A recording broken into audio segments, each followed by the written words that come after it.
All right, ladies and gentlemen, I think we're ready to go. The winning connections of the winner of Kentucky Derby 138, I'll Have Another. The Santa Anita Derby winner wins the Kentucky Derby today under jockey Mario Gutierrez. The Redham Racing Stable, J. Paul Redham, the owner here, Doug O'Neill, the trainer. We'll ask a couple of questions and open it up. Again, a reminder to the folks in the press box upstairs, you do have a microphone there to ask any question you would like. All of these first-time winners, and gentlemen, let's get started. Doug O'Neill, let's get started with you. We've got first-time winners abounding here, so we'll start with you. You've been here a couple of times before, had some success here at Churchill Downs. You won a Breeders' Cup Sprint with Thor's Echo, and I remember your owners that day had a shirt on that read "Getting Lucky in Kentucky" the next morning. So that's right, John. You've gotten lucky again. Congratulations, and talk about what has happened to you here. Well, I got extremely lucky when Paul and Zilla called me to let me train for them, and you know they've got a great group of trainers, and I'm blessed to be one of them.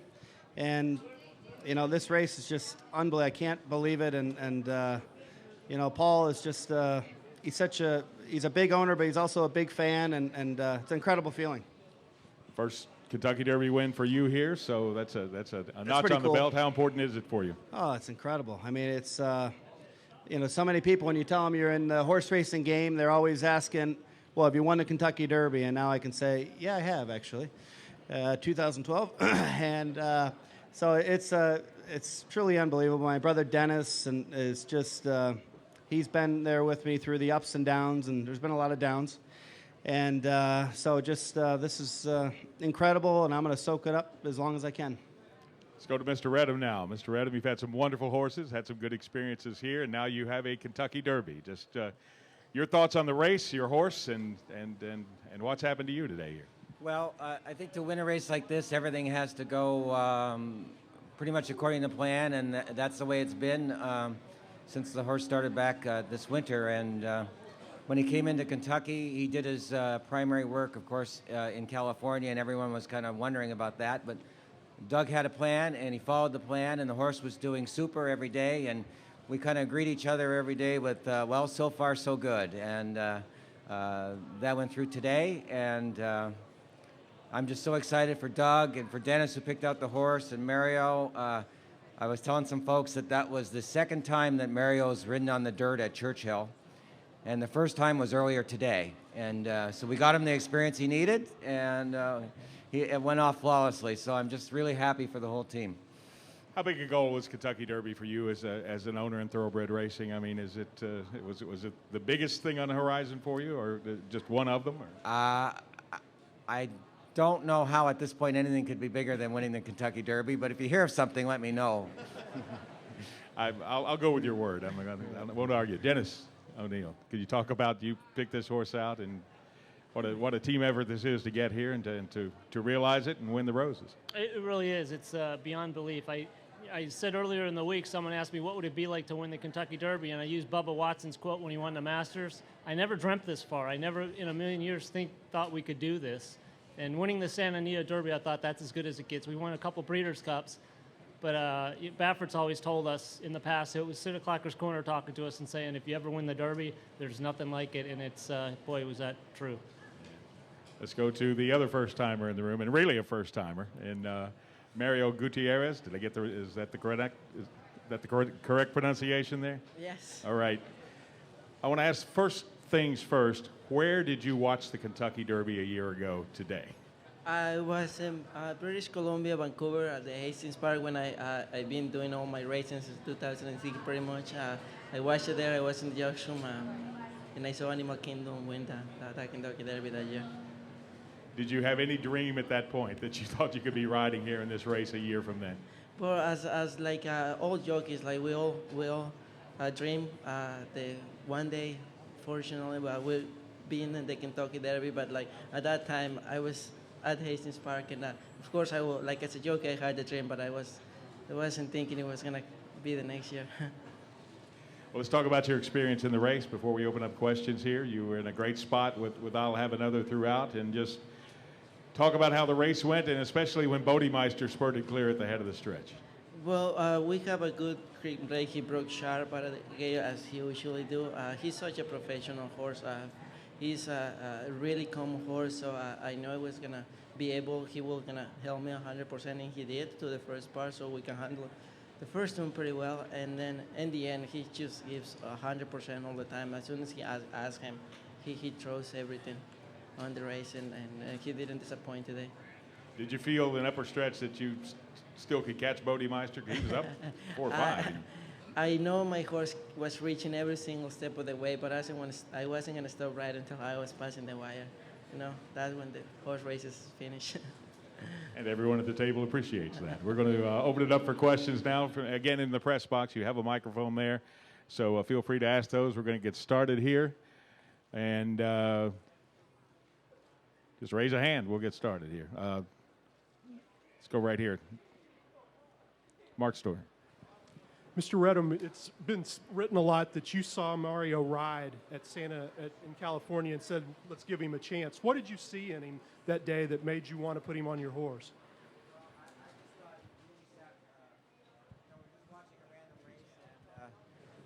I don't know if he won or not, but he just really looked good in the irons to me, and we said, we need to try some new blood. And I also wanted to mention there was some karma today because it is Cinco de Mayo, right? And we rode the Mexican rider, so.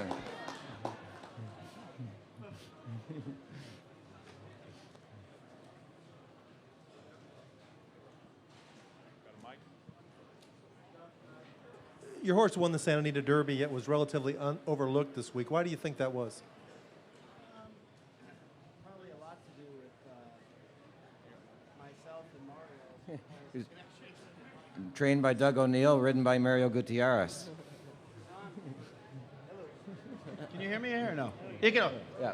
There we go. Holy mackerel. I think he was such a price because me training it and Mario riding it. I think, if it would have been a Pletcher Velasquez, I bet you it would have been 9-2.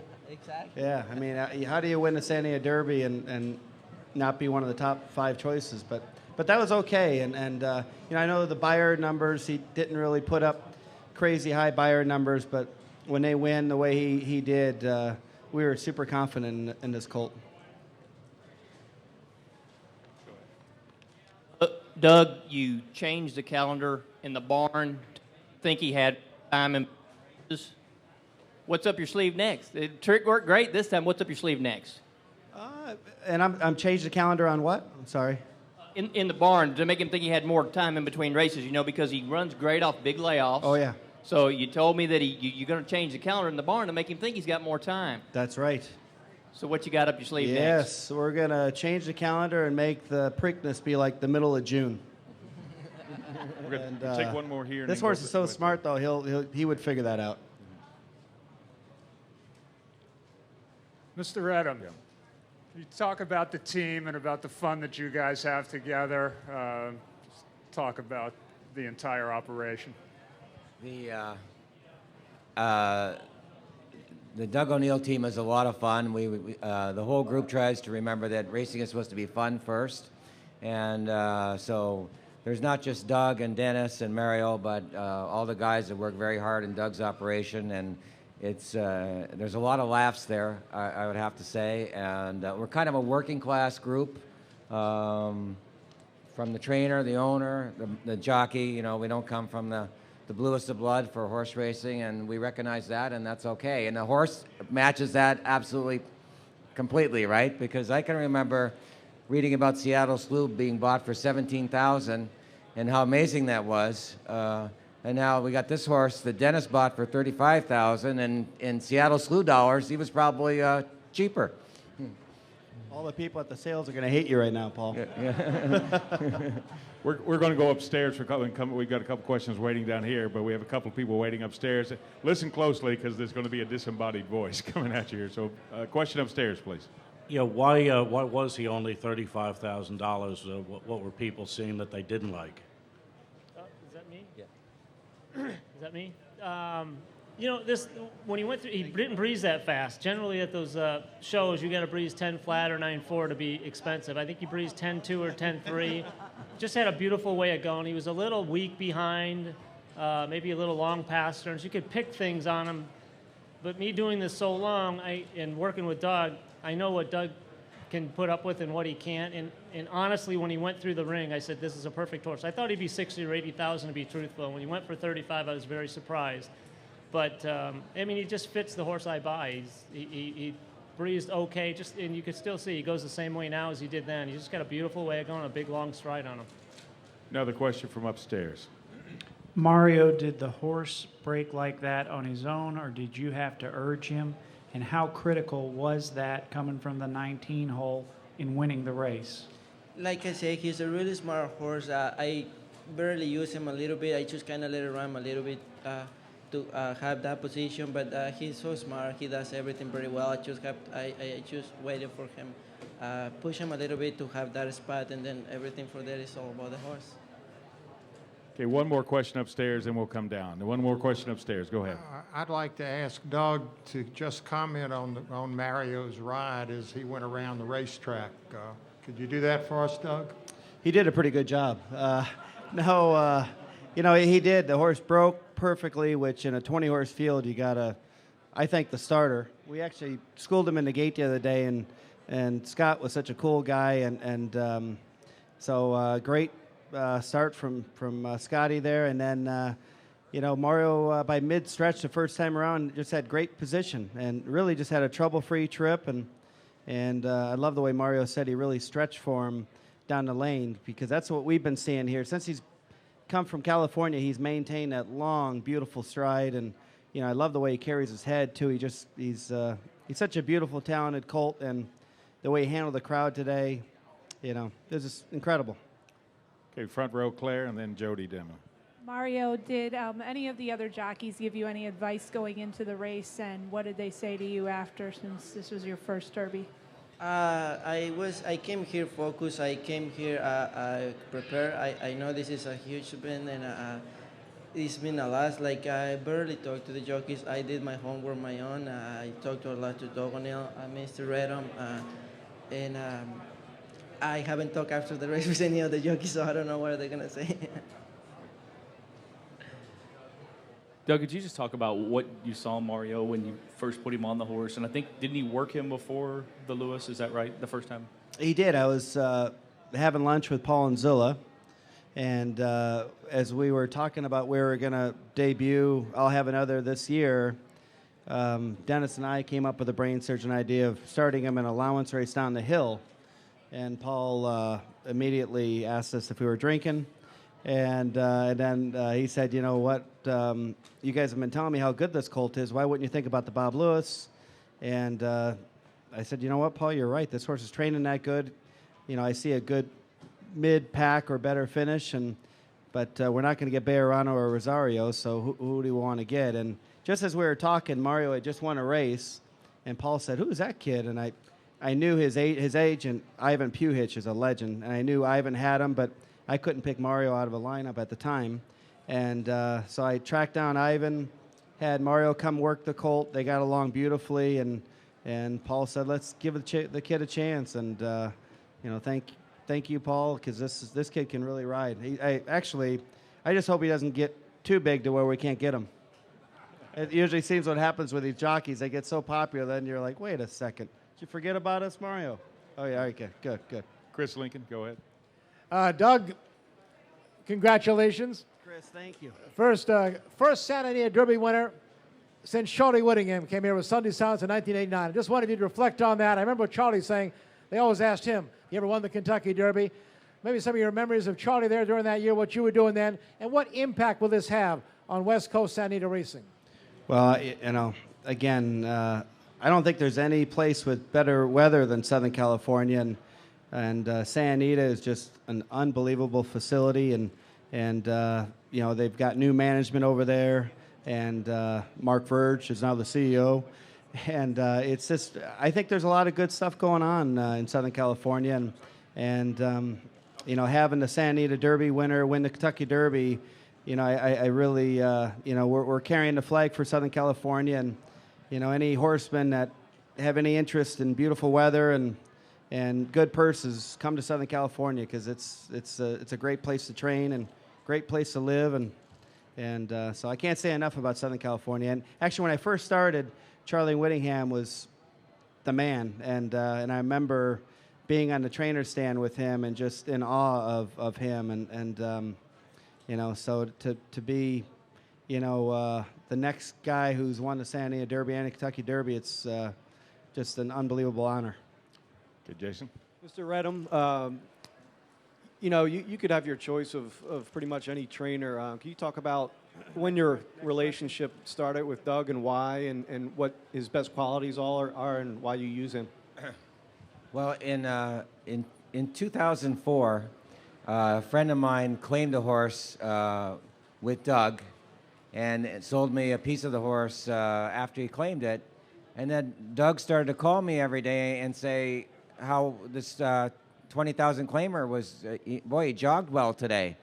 And boy, he galloped well, he ate well. And I'm like, this is Doug O'Neill guy is really nice. He's calling me every day to tell me about the 1/4 of one horse that I have with him, and I got all these other horses, and those guys don't call me every day like that.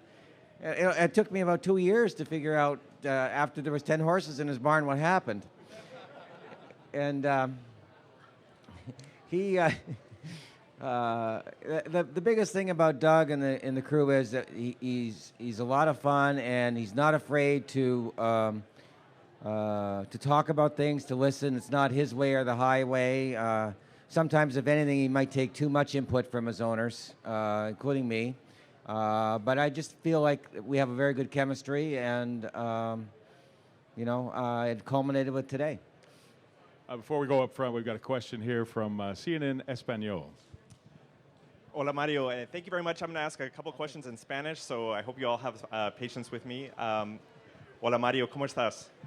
Bueno, somos el canal CNN en español, entonces, pues ya has expresado cómo te sentiste, pero por favor, ¿podría explicarlo en español qué sentiste cuando ganaste, cómo fue el día de hoy y algún mensaje para tu familia, por ejemplo? ¿Qué te gustaría decir? Esto es sin palabras.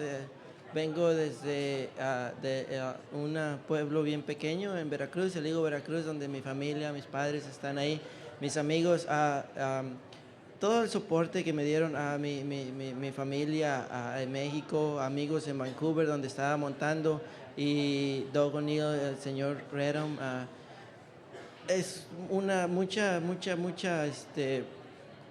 soporte que me dieron ellos. Vine para acá, el día estuvo tranquilo. Traté de estar concentrado y el caballo que yo tengo es muy profesional y me preparé igual que él porque yo sabía que él me iba a dar el 100%, le tenía que preparar igual que el caballo para estar en el nivel, y mi familia la adoro, no pueden estar aquí, mi segunda familia en Vancouver, los quiero bastante también, y no puedo describir qué agradecido estoy con Mr. Redham en Doug O'Neill. ¿Y cómo te sientes por haber ganado el Kentucky Derby, que es lo más grande de, bueno, la carrera más importante, ¿cierto? Nada mejor que el Kentucky Derby. I think I understood that. That's an international thing there. Mr. Crawford, up front, you have the mic. Yes, Mr. Redham, I wonder if you'd just take us maybe quickly back through your involvement in this industry. What got you in, what keeps you in, and just your background in it. Well, horse racing is the most dangerous kind of addiction because it has intermittent reinforcement, right? So every once in a while, something good happens, and that keeps you gambling or buying horses or what have you. And this started for me in high school when a friend of mine was a groom at the local harness track, and we used to skip class a little bit and go bet. And then when I came out to California in 1979, I was working on my doctorate, and I went to Santa Anita one day, and I was, oh my God, look at this place. And I was fortunate enough to see the first year I was there, Spectacular Bid, in his run to the Big Cap, and I was hooked. And you know, I never really dreamed that I would be in a position to own racehorses, but I got very lucky in my life, and it happened, and I guess I'm still pretty lucky. Okay, we're going to go upstairs for a question, upstairs to the press box for a question. Go ahead. Mario, antes de esta carrera, tanta gente diciendo que tú estás demasiado joven, que no tienes bastante experiencia para ganar. ¿Qué quieres decir a esta gente ahora? Is that in Spanish or? Yeah, I cannot repeat that one. So one more time, please. ¿Qué quieres decir a la gente que dice que no tienes la experiencia de ganar esta carrera, que no tuve la experiencia? Mucha gente, porque de donde yo vengo está muy pequeño, donde estaba montando en Vancouver. Aquí está lo mejor de lo mejor en jinetes, entrenadores, caballos. Nadie sabe de mí pero desde que recuerdo yo nací con los caballos, mi papá me enseñó a montar desde que tenía 12 años, me dejó montar a los 14, he estado montando caballos toda mi vida, pero oficialmente ni hipódromos, nada más tengo montando 6 años, eso es por eso mucha gente no me conoce y Hastings, Vancouver no es muy popular, pero todo aquel que se sube arriba de un caballo lo hace por algo, porque aprendió, sabe hacer su trabajo y una oportunidad es todo lo que se necesita y un poquito de suerte y cosas buenas pasan. Claire Novak. Hello? Mario, I know suerte means luck, but we don't know very much else. So can you repeat what you said in English for both of the questions, please? He asked me about a lot of people, the media didn't believe in myself. They thought I was going to come here and meltdown because, they really don't know anything about me. But I grew up with horses since I was a little kid, since I was just 8 years old in a farm in Mexico City and Veracruz. I started riding horses since I was 12, so pretty much all my life I've been riding horses. I moved up I rode in Mexico City, and then like nobody knows where I spent my 6 years of riding in Vancouver. Like Vancouver, Hastings is not that popular, so for these big leagues, like top trainers, top owners, top horses, like of course they're not gonna know anything about me, but I'm glad that this happened to me, and I think we all need opportunity, and great things can happen. I'm so thankful that this happened to me, and I'm happy that I didn't melt down. I prepared myself not to do that. The horse is so professional, so I prepare myself to be at the same level as the horse. This is the great opportunity of my life. I wasn't gonna come here and melt down. That was for sure on my mind. Okay, we've got time for 2 or 3 more questions. These guys have a party to go to. You've been waiting patiently.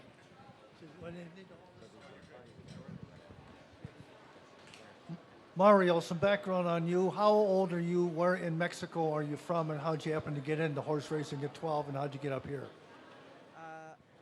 From El Higo, Veracruz, Mexico. It's a small town in Veracruz in the part of north. And my dad was a quarter horse rider in Mexico City, but we only race in the match races, 1-on-1 horse. So he was training horses. I always wanted to be like my dad. I asked him to teach me how to learn. So part of my growing up was learning how to ride horses. Hey, Dennis over here. You picked out this horse. You're Doug's main assistant, and if I'm not mistaken, you've been through some health problems recently. Can you talk about, what you've been through and just, what this means? Wow, that's a tough one. I have been through a lot, and going through what I went through, I guess, makes me appreciate this a little bit more. It makes you appreciate your family, and Doug's been. You can say whatever you want about Doug, but he's the nicest, most caring person I know in the world, and I would have never made it through what I went through without him. And it's great to go through something like this with him and celebrate with him. Doug, we've got, I'm going to mention there is a friend of yours named Hope that's here, and you mentioned her a little bit earlier. And I'm going to bring one of my, what's that? Come on, Hope. Oh, okay, just wanted to talk about, Hope's here with Make-A-Wish Foundation. Yeah. And has joined all of you in this adventure, and just, Hope. There Hope. she is. Yeah. And if you could. Can we bring her up? Bring her up. She's coming up to see you, but once she comes up to visit you, I want you to talk about this experience.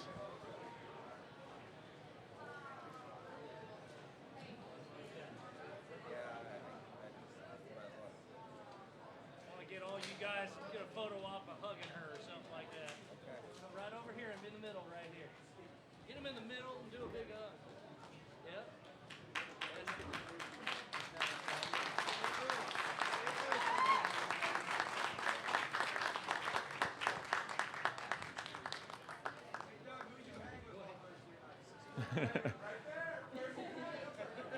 I hope. Welcome to Churchill Downs.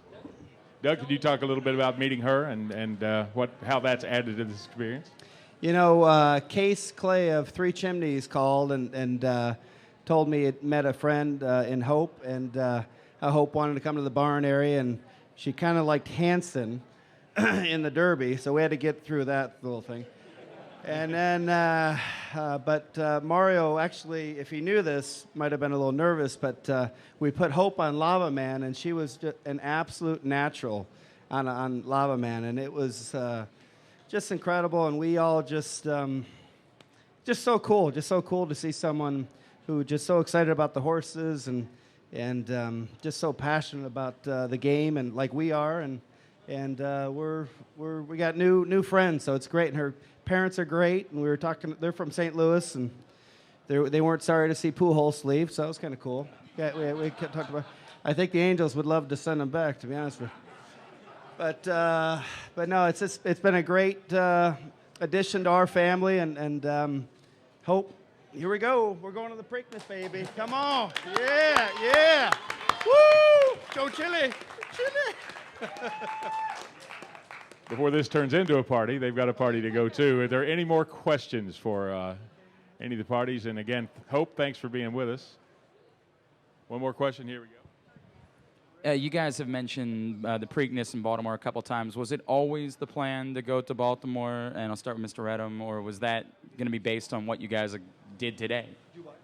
Well, you know, we certainly didn't know we would win the race today, but we were confident the horse was going to run well, and we never really talked about what happens next. But of course, subconsciously, that was always the plan, certainly.